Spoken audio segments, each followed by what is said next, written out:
Hey, friend, grab your coffee because we're about to get real. So, this is my series of freedom from food and feelings. This is episode 2, where we are going to talk about the emotional eating cycle. So, have you ever eaten something and halfway through you ask yourself, why am I eating this? Or maybe you've been eating something and you look down in the bag and it's like half gone. And then your response is, how did this happen? How did I eat all of that and not even realize it? So a lot of times after that, there may be this sensation of shame or guilt that shows up. So if you've experienced that, you're not imagining it. This is what we call a cycle that's happening. So maybe the day was stressful. Maybe you're completely emotionally drained. Maybe you are dealing with emotional stuff that is from your past that is still being triggered. You reach for something sweet or comforting, and for the moment, it helps. But then later comes the frustration. And then you ask yourself, why can't I control this? Here's the truth most people miss. Emotional eating is not random. This is a pattern or a cycle. And the pattern usually looks something like this. There's a trigger. There is an emotion. And then we go to coping, which is the food. This is where food comes in. And that gives us relief temporarily. And then we feel shame.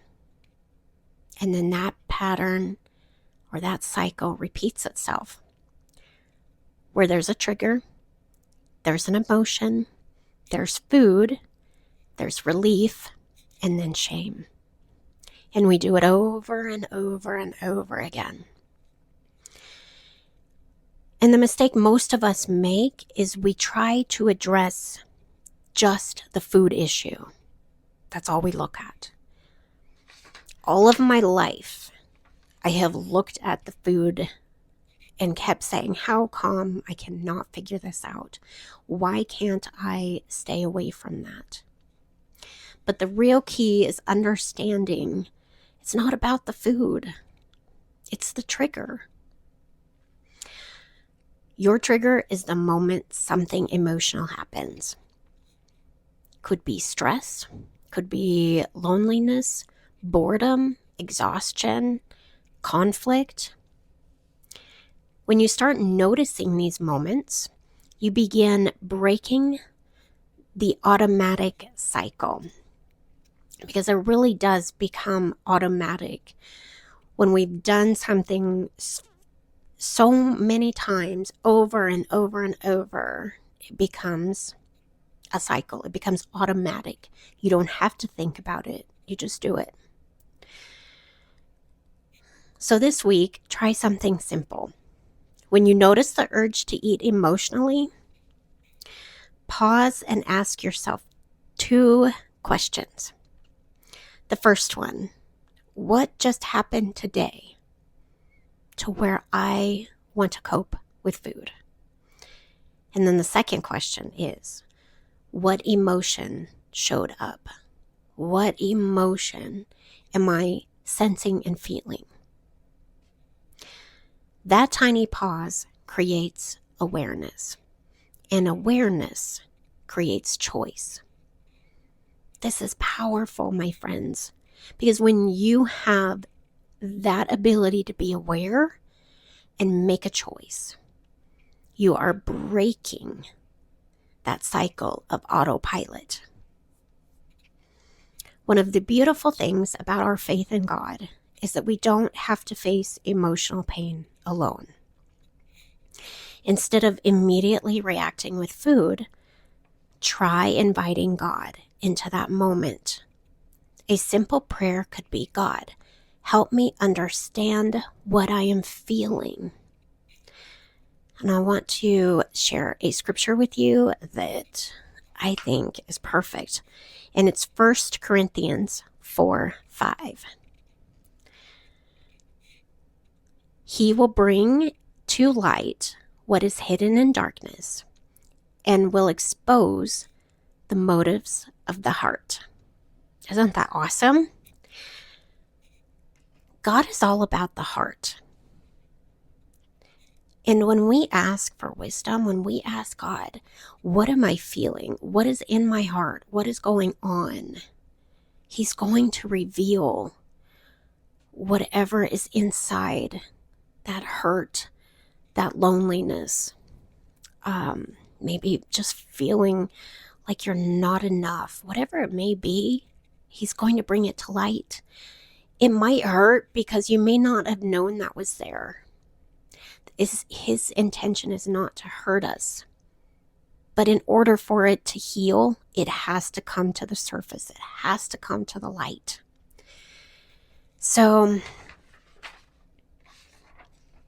if you've been stuck in this cycle for years, please don't lose hope. I have been there myself.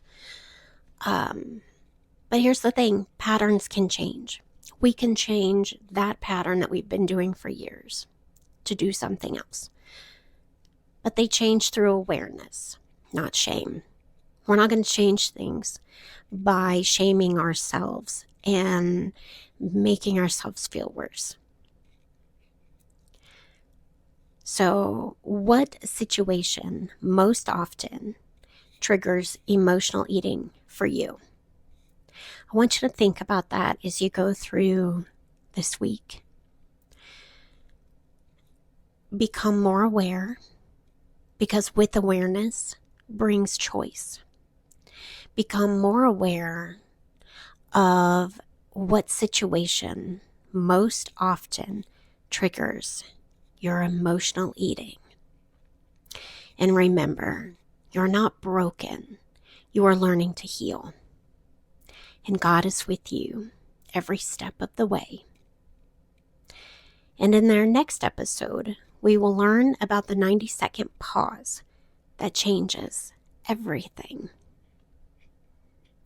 So I hope this has been an encouragement to you, that if you are struggling with breaking free from emotional eating, that you have some tools, that you're going to go to prayer, that you're going to trust in God, that He's going to reveal the motives of your heart, and that He's going to heal those places that you are trying to soothe and comfort. Because God is ultimately our best and greatest comforter. And I hope that you come to that conclusion through your process. And one more thing. How can I be praying for you this week? I want to support you however I can. And if you're going through this journey too of bringing things to the light and giving them to God and asking for Him to heal the emotional areas in your heart, let me know. I would love to be praying for you and encouraging you. So have a blessed week, and I will catch you on the next episode. God bless.